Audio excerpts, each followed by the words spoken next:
Ma chérie, ici sur cette mer infinie, je veux te promettre mon amour éternel. Laisse-moi sceller cette promesse avec cette bague, symbole de notre union. Accepte-la et dis-moi que tu seras mienne pour toujours. Magnifique, vraiment.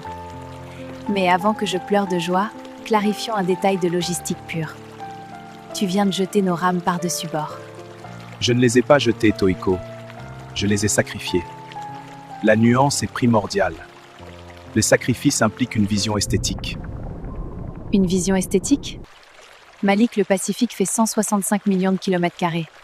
Ton esthétisme vient de réduire notre espérance de vie à 48 heures. Tu vois toujours le verre à moitié vide. Moi, je vois une infinité d'eau salée qui nous appartient. Sans rame, pas de retour en arrière possible. Sans rame, il n'y a pas de retour tout court. C'est le principe fondamental du double suicide, pas du mariage. Le mariage est le saut ultime. À quoi bon faire ça dans un resto étoilé où le pire risque est une intoxication aux huîtres? J'ai brûlé nos vaisseaux. Je préfère mourir d'une huître avariée que dévorée par un grand blanc. L'huître, au moins, on te la sert avec un bon chablis.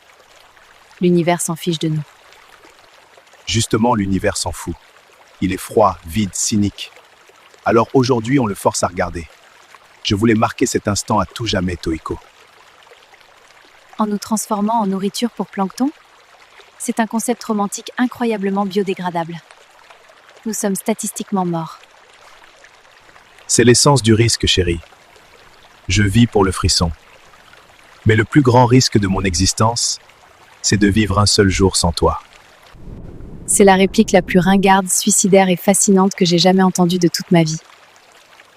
Je l'ai travaillé devant la glace à 3 heures du matin.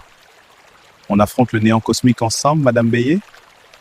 Tu es un fou furieux. Un beau parleur égocentrique. Mais oui, crétin. Passe-moi cette bague avant qu'une mouette nous chie dessus.